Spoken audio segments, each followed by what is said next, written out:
আসসালামু আলাইকুম। আপনারা দেখছেন মোটিভেট বাংলা। আচ্ছা, আপনারা কি দ্য রকের কথা শুনেছেন? হ্যাঁ, দ্য রক হলো ডাব্লিউডাব্লিউই চ্যাম্পিয়ন, ডাব্লিউডাব্লিউই সুপারস্টার। অর্থাৎ সে একজন ফেমাস অ্যাক্টর এবং পাশাপাশি সে একজন ডাব্লিউডাব্লিউই চ্যাম্পিয়ন সুপারস্টার। তো আজকে আমি দ্য রকের জীবন কাহিনীর ব্যাপারে বলবো, খুবই সংক্ষেপে আলোচনা করব যাতে আপনাদের অযথা সময় ওয়েস্ট না হয়। এর জন্য আমি দ্য রকের দশের যে গল্পটি সেটি আমি খুব সহজে আপনাদের সামনে তুলে ধরবো, যাতে আপনারা সবাই খুব সহজে গল্পটি বুঝতে পারেন। তো চলুন আর কথা না বাড়িয়ে ভিডিওটির মূল টপিকে যাওয়া যাক। দ্য রক, আমরা যাকে দ্য রক নামে চিনি, তার আসল নাম দ্য রক না, তার আসল নাম হলো ডোয়েন জনসন। আচ্ছা, ডোয়েন জনসন অর্থাৎ একটা সময় ছিল ডোয়েন জনসনের পকেটে ছিল মাত্র $60, অর্থাৎ তার কাছে ছিল মাত্র $60। তিনি তার মায়ের চোখের পানি দেখেছিলেন এবং তিনি হলিউডে হাইয়েস্ট পেড অ্যাক্টর বর্তমানে।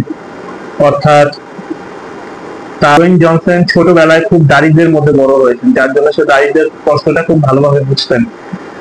বাবা ছিলেন রেসলার, কিন্তু তারপরও তার রেসলার হওয়ার পরও তাদের সংসার চলতো না, কারণ তার রেসলার হয়েও সেখান থেকে কোনো ইনকাম হতো না। তাদের বাসা থেকে উচ্ছেদ করা হয়, অর্থাৎ টাকার অভাবে তাদের বাসা থেকে বের করে দেওয়া হয়, অর্থাৎ উচ্ছেদ করে দেওয়া হয়।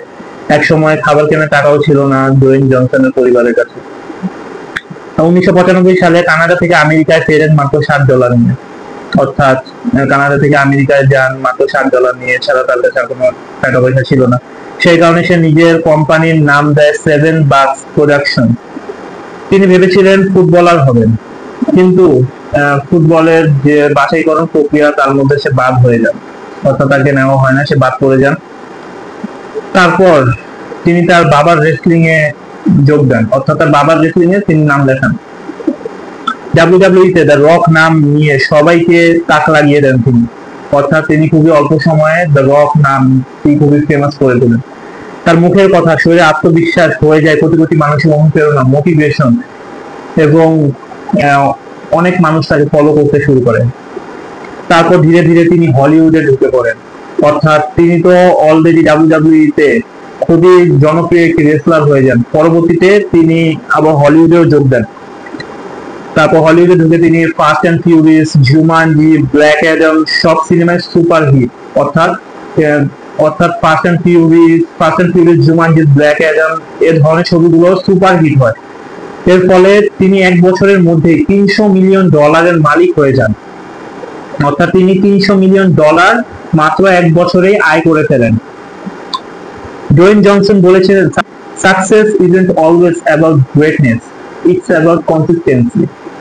অর্থাৎ সে কখনো হাল ছাড়েনি নিজের মায়ের হাসি ফেরানোর জন্য, নিজের স্বপ্নকে সত্যি করার জন্য। সে ঘুম কমিয়েছে, কাজ করেছে বেশি বেশি, লড়াই করেছে নিজের জীবনের সাথে, ধৈর্য ধরে রেখেছে। কবে সাফল্য আসবে তার জীবনে? এখন তোমাকে একটা আমি প্রশ্ন করি, তুমি এখন যদি কষ্টে থাকো, হেরে যাও, তাহলে দ্য রকের কথা মনে করো।